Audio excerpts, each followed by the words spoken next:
വലിയ ശിക്ഷയാണ് അല്ലാഹു തആല കൊടുത്തത്. വല്ലദീന ഹും അശദ്ദു നത്നം മിനൽ ജീഫ്, ദുർഗന്ധം വമിക്കുന്ന ശരീരമുള്ള ആളുകളാരാണ്? ഫല്ലദീന യതമത്തഊന ബിശ്ശഹവാതി വല്ലദ്ദാത്ത്, ദുനിയാവിന്റെ സർവ്വരസങ്ങളും സർവ്വസുഖങ്ങളും ഉപയോഗിക്കുന്ന ആളുകളാണ്. അടിച്ചു പൊളിച്ച് ജീവിക്കണം, ആ ഒരു ചിന്തയേ ഉള്ളൂ. അടിച്ചു പൊളിച്ച് ജീവിക്കാൻ അനാവശ്യത്തിന്റെ A to Z അവരിൽ കാണാം. അനാവശ്യങ്ങൾ നടക്കുന്ന മേഖലകളിൽ അവരുണ്ട്.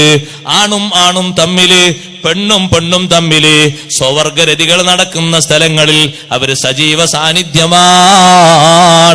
അത്തരത്തിലുള്ള സ്ഥലങ്ങളിലേക്ക് ടൂറ് പോകാനും അതുപോലെ തന്നെ ഫാമിലി ടൂറ് പോകാനും വലിയ സന്തോഷമാണ്, വലിയ സുഖമാണ്.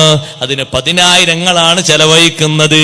കണ്ടില്ലേ നിങ്ങൾ ഹണിമൂൺ ടൂർ യാത്രകള് പലരും നടത്തുന്നത് മസാറിലേക്കല്ല, മഖ്ബറകളിലേക്കല്ല, കാഴ്ച സ്ഥലങ്ങളിൽ എന്ന് പറഞ്ഞു കൊണ്ടുപോകുന്നത് മദ്യപാനികൾ, വ്യഭിചാരികൾ, ആണും പച്ചയായി വ്യഭിചരിക്കുന്ന, പെണ്ണും പച്ചയായി വ്യഭിചരിക്കുന്ന, അന്യാണും അന്യ പെണ്ണും ഒരു മറ പോലും സ്വീകരിക്കാത്ത രൂപത്തില്, ഒരു കുട്ടിയെ കണ്ടിട്ട് പോലും നാണം തോന്നാത്ത രൂപത്തില്, വിദേശ രാഷ്ട്രങ്ങളിലുള്ള വേശ്യാലയങ്ങളെപ്പോലും വെല്ലുന്ന രൂപത്തിലുള്ള വേശ്യാലയങ്ങള് സ്വകാര്യമായി നടക്കുന്ന റിസോർട്ടുള്ള കേന്ദ്രങ്ങളിലേക്കാണ് 10,000 ചെലവഴിച്ചിട്ട് വാഹനങ്ങളിൽ പലരും പോയി ഉല്ലസിക്കുന്നത്.